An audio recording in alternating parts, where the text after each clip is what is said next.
Mistulang tug-of-war ngayon ang Senado sa pagitan ng magkapatid na sina Raffy Tulfo at Erwin Tulfo laban kay Alan Peter Cayetano dahil sa agawan ng liderato. Sa gitna ng umiigting na tensyon sa loob ng Senado, kilalanin kung sino-sino ang mga kaaway ni Alan Peter Cayetano. The Philippine Showbiz List presents mga politikong nakabangayan at nakaaway ni Senator Alan Peter Cayetano. Raffy Tulfo. Lumala ang bangayan ni Senator Raffy Tulfo at Senate President Alan Peter Cayetano matapos ang sunod-sunod na pagliban ng majority bloc sa Senado. Inakusahan ni Raffy si Alan na hinihikayat ang ilang senador na i-boycott ang mga sesyon at hinamon itong humarap sa plenary, habang binatikos ang paggamit nito ng Facebook Live sa halip na dumalo sa Senado.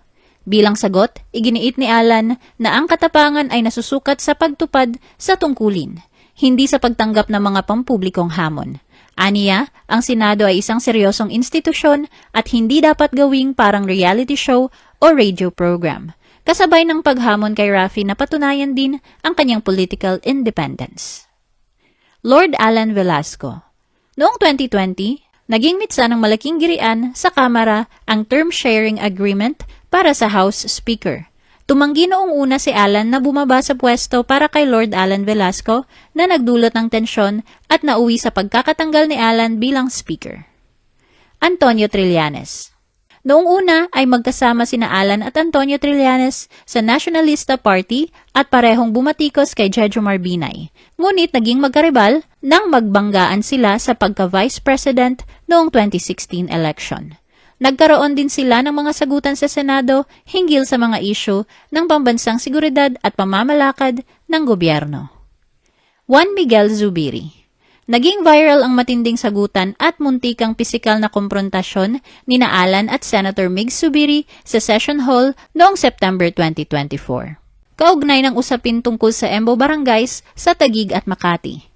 Ayon sa ulat, nauwi sa mainit na diskusyon ang pagtatalakay ng isang resolusyon sa Senado matapos questionin ni Migs ang hindi pagkakasama nito sa agenda ng sesyon. Sa kasalukuyan, si Migs ay isa rin sa mga naglalabas ng kritisismo sa ilang aspeto ng pamamalakad sa Senado sa ilalim ng liderato ni Alan.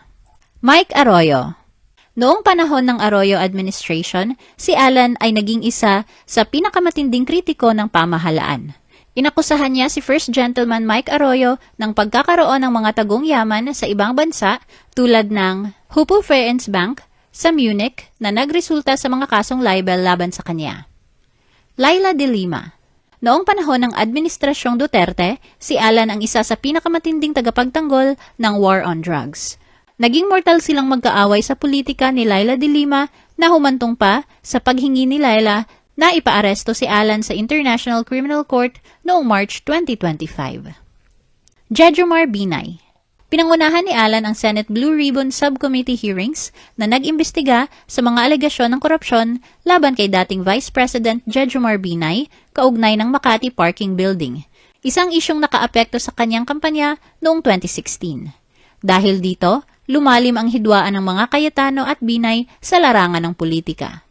Naugnay rin si Alan sa sigalot sa pagitan ng Taguig at Makati hinggil sa Embo Barangays at Bonifacio Global City, kung saan naging sentral na personalidad ang kanyang asawang si Lani Cayetano bilang alkalde ng Taguig sa usapin ng teritoryo at pamamahala.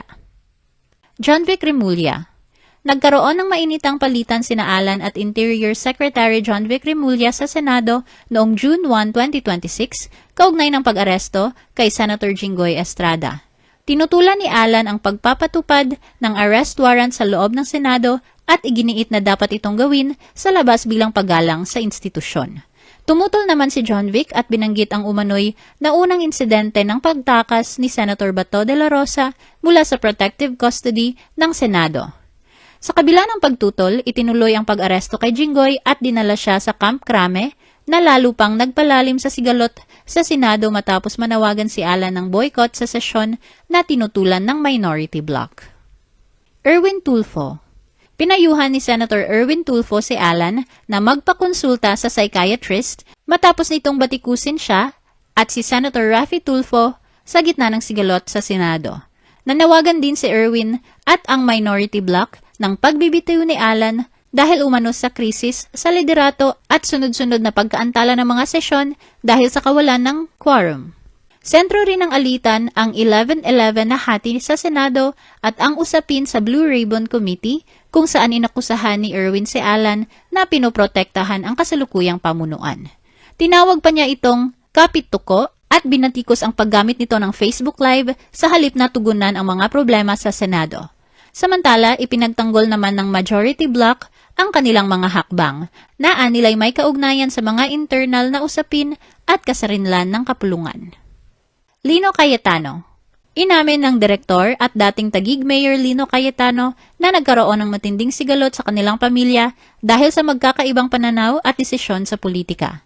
Ayon sa kanya, umigting ang hidwaan nila ng kanyang kapatid na si Alan nang magpasya siyang tumakbo bilang kongresista para sa Taguig Pateros, isang hakbang na hindi sinang-ayunan ng ilang miyembro ng kanilang pamilya.